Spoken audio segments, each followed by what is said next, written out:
Yo, what's up mga katrabaho? Good morning sa inyo. So, ating binalikan nga pala yung ating pa-deliver kahapon na steel deck mga katrabaho. So yun, ito na lang ang remaining sa ating pupurmahan para sa babagalan mga katrabaho. Itong front na to, pero yung dun sa likod mga katrabaho ay ready ng buhusan yun. Kailangan mula dito sa harap hanggang dun sa likod sabay-sabay ng buhos niyan mga katrabaho, kaya hindi pa natin tapos yun. Patatapos lang ng asintada na yan kahapon, tapos mayroon pang remaining dito mga katrabaho. So bukas magre-ready na tayo ng materials para sa ating buhos. So yun, ready na yun nandun mga katrabaho. So yung ating steel rig mga trabaho ay wave type. Yun ang ating steel rig. So itong poste na to nabuhusan na yan mga katrabaho, pati yung yan may trapal na yan. Papakompleto lang natin tong area na to bago tayo papabuhos. Pero habang gumagawa sila dito ay lalagyan ko na ng runner yung ating steel rig para sabayan na ang mga katrabaho ang pagtatrabaho. So bukas ay may order akong 2x3 na kukulamber mga katrabaho. Yun ang ating ilalagay doon sa runner. So yun, nasa initan tayo bukas mga katrabaho para itong week sa sunod na week mga katrabaho ay tuloy-tuloy ng ating buhos. Tapos yung ating bakal kukulangin to sa paglatag. So nagpa-deliver ako ng sunod na araw ng 400 pirasong 10mm, 400 pirasong 12mm. So kukulangin pa yan mga katrabaho kasi may roof deck pa. So may step by step lang muna kung alin yung meron. So kung napapansin nyo mga katrabaho, hindi pa tayo nakatagos dito sa kabila kasi kulang yung mga inarkilan nilang scaffolding. So meron namang makuha na iba pero mahal mga katrabaho. So yun lang muna ang ating gawin. Kailangan dito kailangan ditong step by step lang muna. So tiyagain muna natin itong area na to mga katrabaho. Siguro pagka nabuhusan na ito ay pwede nang itong ating warehouse mga katrabaho, ating binding area ay ating ilipat mga katrabaho doon.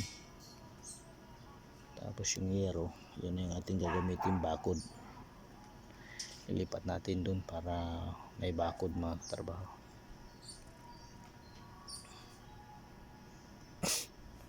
Para yung materials doon natin ipapalagay.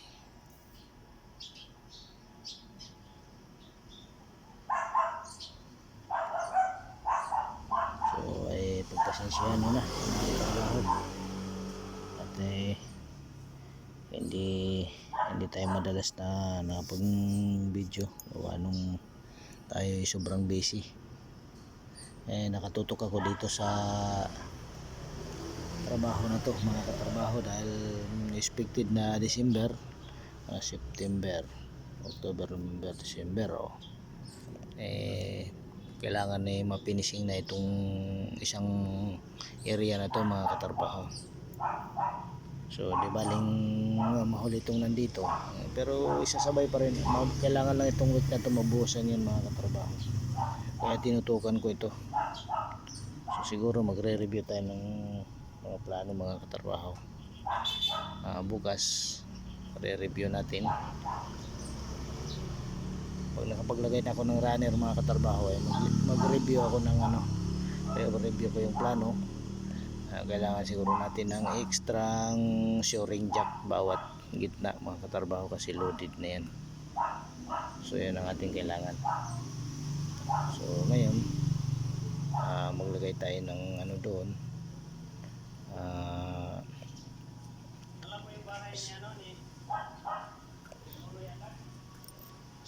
Sa ilalim na yan maglagay tayo ng isang ano doon, pabalagbag na tubo dahil para sa ating ano mga katrabaho, yung salo ng ating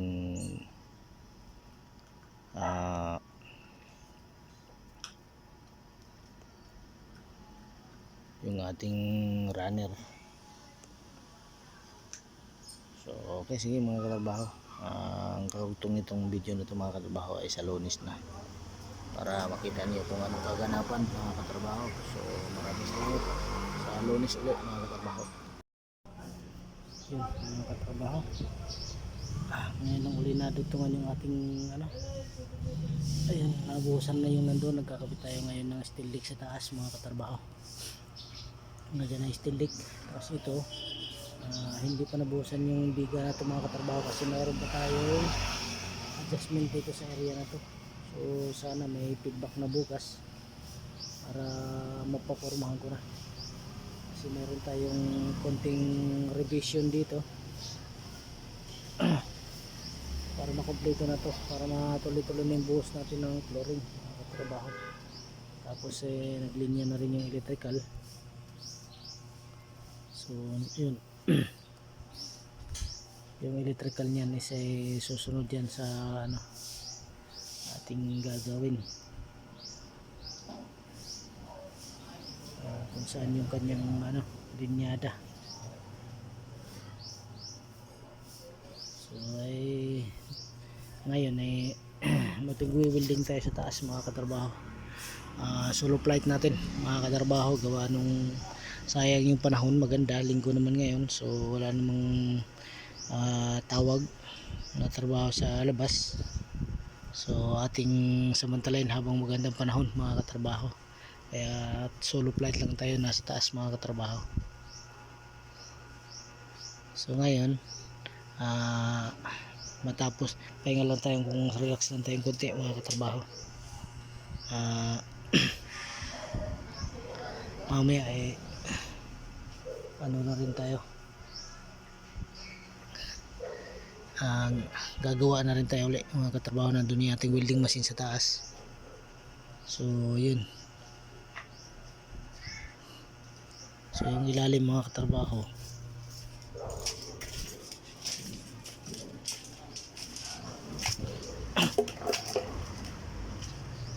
yan, bukas patapalan na natin yung mga awang dyan mga katrabaho. Ayan, kasi yung groove ng steel deck mga katrabaho ay ayun, yung groove ng steel deck mga katrabaho, ayan, ano, kailangan tapalan yan. Ayan, tapalan lahat yan dyan mga katrabaho.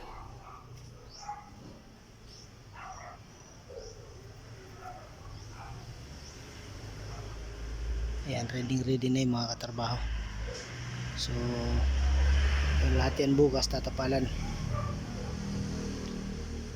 Maglagay tayo ng isang mason bukas mga katrabaho, para yun ang kanyang trabaho, tatapal.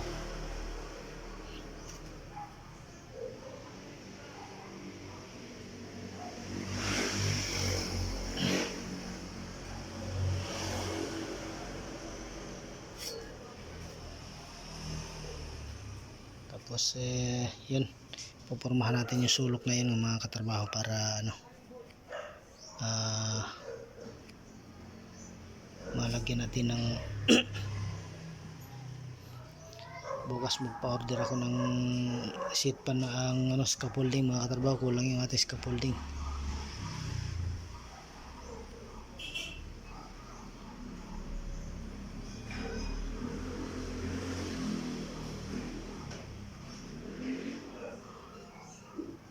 Kulang yung ating scaffolding para ano, yung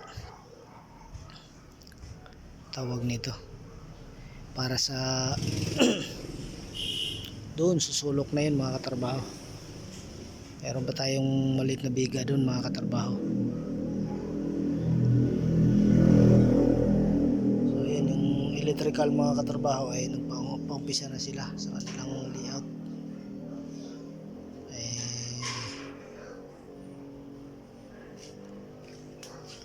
Tayo naman ano na,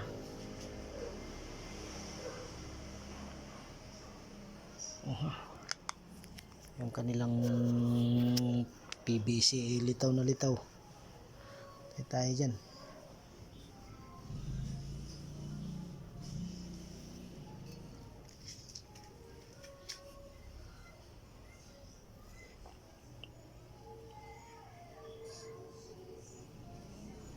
Ay, bukas pagsabihan natin yung kanilang nagagawa, para hindi pwede yung ganyan So ito na lang ang buhusan mga katrabaho, itong area na to. So sana may desisyon na para mapakompleto ko na yan bukas.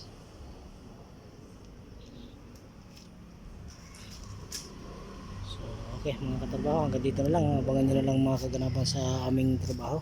So update ko na lang kayo. Okay, bye bye.